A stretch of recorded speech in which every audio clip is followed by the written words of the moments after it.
This episode brings you insights from the book Blitzscaling. It explores how to transform startups into valuable companies rapidly. Before we get started, please hit on the subscribe button below to stay updated. Blitzscaling isn't a new concept for us living in the internet age. Many of the apps on our phones, like ride-hailing, food delivery, and bike-sharing services, have gone through phases of rapid expansion and heavy spending. Whenever a new trend emerges, we see entrepreneurs flocking in, investors pouring in money, and the industry quickly turning chaotic. People often wonder if aggressive spending and rapid expansion are really worth it. Today's book offers a systematic explanation for the rapid expansion phenomenon in startups, which is what blitzscaling is all about. The author, Reid Hoffman, isn't just a well-connected figure in Silicon Valley. He was also a founding member of PayPal, the CEO of LinkedIn, and a major investor in Facebook and Airbnb. Nowadays, he's a partner at Greylock, one of America's top venture capital firms. Drawing from his experiences and countless conversations with tech company leaders, Hoffman introduces the methodology of blitzscaling. In the book, he explains what blitzscaling is, how to do it, and why companies should aim for responsible blitzscaling, which means expanding rapidly while being mindful of the social impact. Let's break down the book into three main parts. What is blitzscaling? How to execute blitzscaling? And how to conduct responsible blitzscaling. Part 1. What is blitzscaling? Hoffman defines blitzscaling as the general framework and specific methods that enable a company to achieve massive scale at incredible speed. The core idea is to prioritize speed in the face of uncertainty to achieve rapid growth. Hoffman uses Amazon's growth as a prime example of blitzscaling. When Amazon went public in 1997, it had over 100 employees and $5.1 million in revenue. By 2018, its net sales reached $232.9 billion, with more than 560,000 employees. Entrepreneurs who have experienced this kind of growth have described it to Hoffman as like harpooning a whale.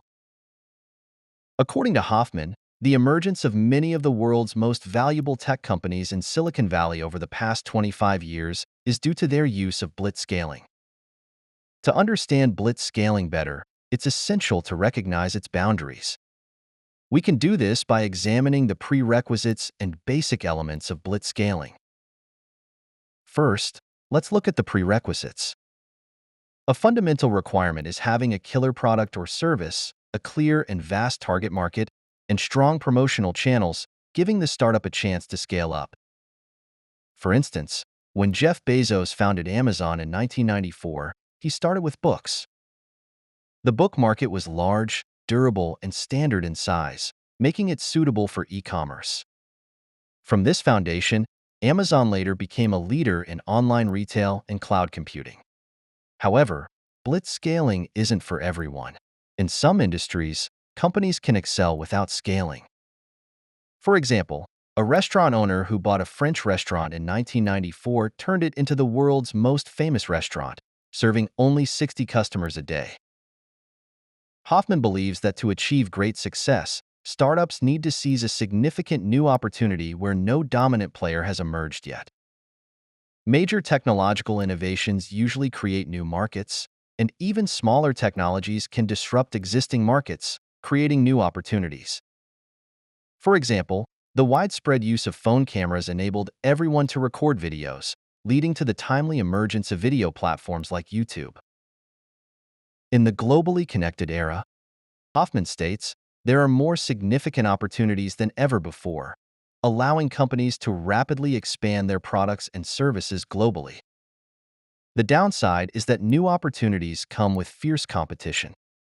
Startups need to blitzscale to secure enough territory quickly and build their competitive advantage.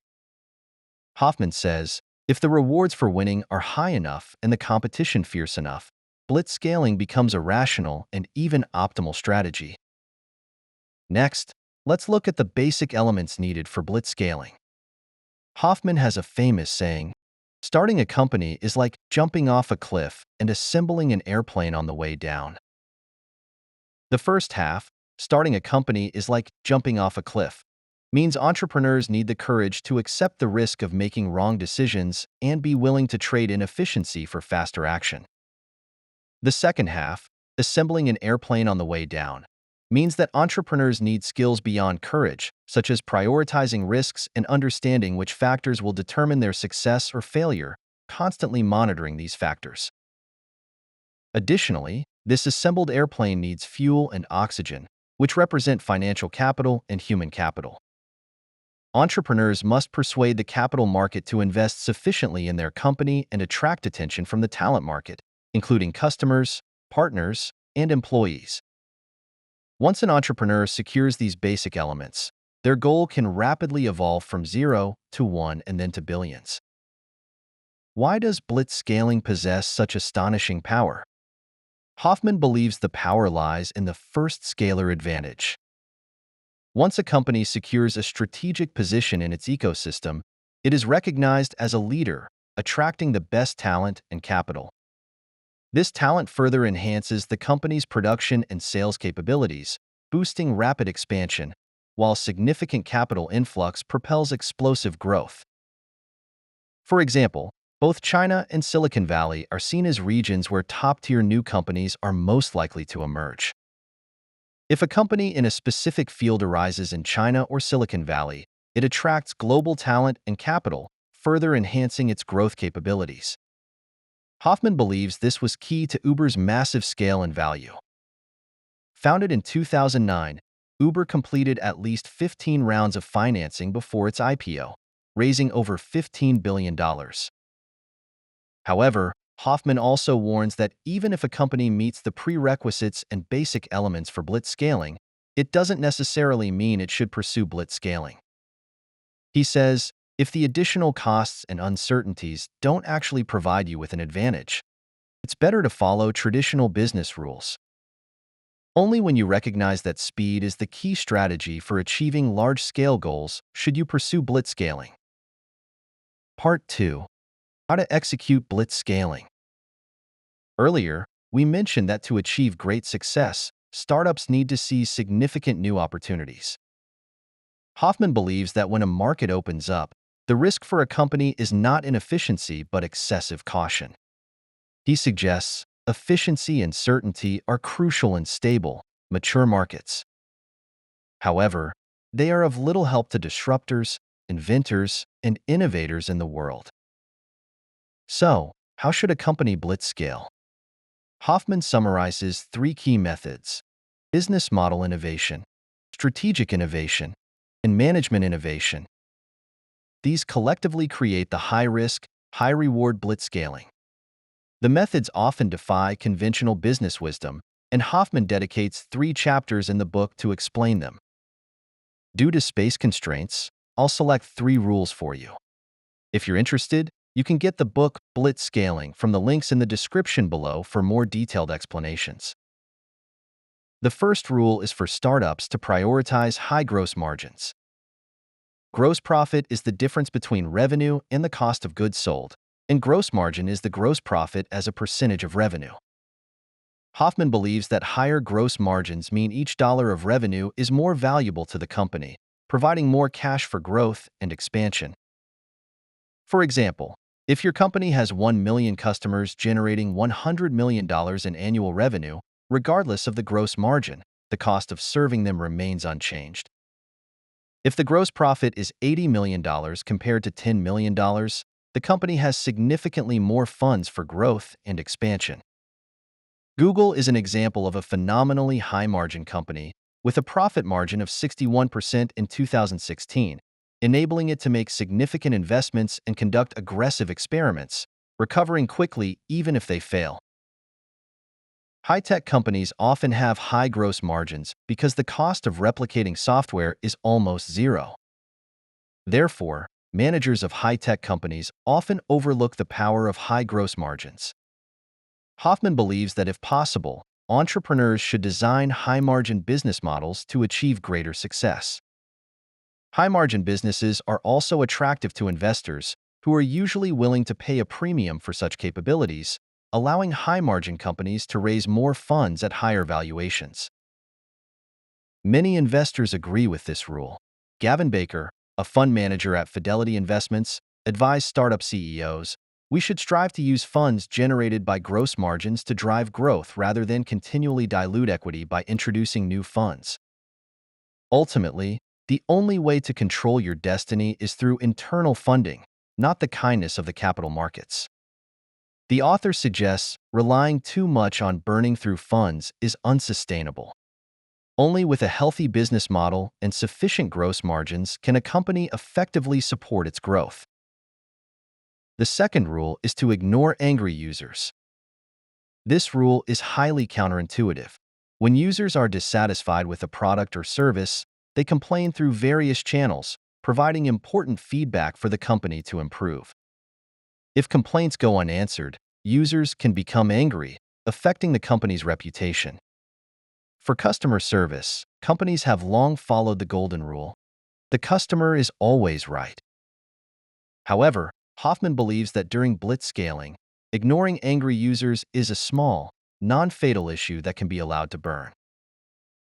Hoffman illustrates this with PayPal's early experiences. In 2000, PayPal received thousands of emails from users daily.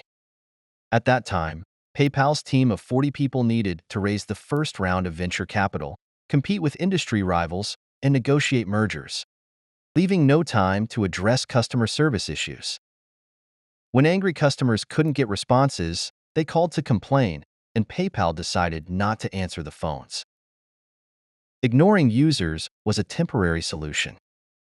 Once PayPal raised significant funds and resolved merger issues, they allocated time and resources to build a customer service team, recruiting and training 100 new customer service employees in 30 days. The third rule is to allow one-off work. Simply put, it means tolerating product flaws and not fearing to start over.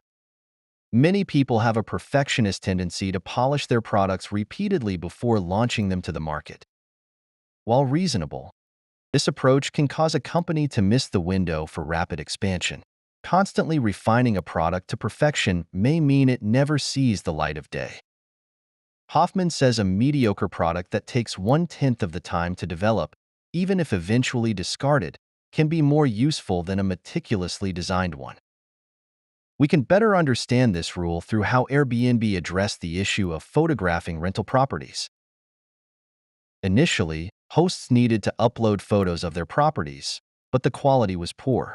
The initial solution was for Airbnb's founders to borrow cameras and take photos themselves, managing about 10 properties a day.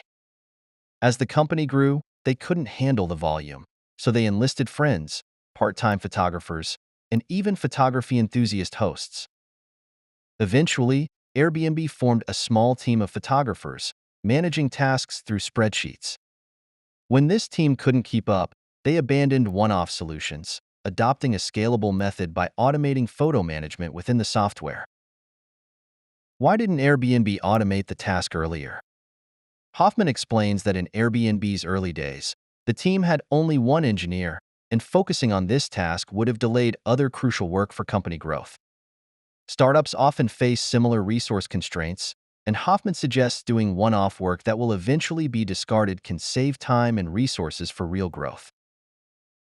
Part 3. How to conduct responsible blitzscaling.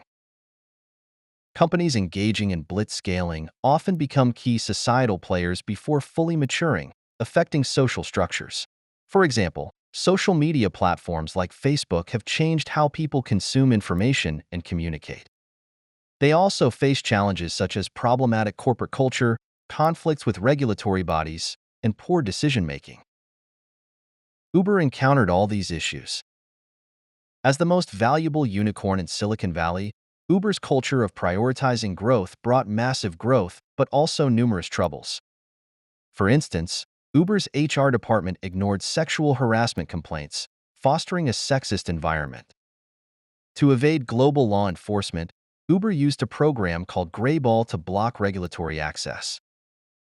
Even Uber's COO suggested paying people to dig up dirt on journalists to silence them.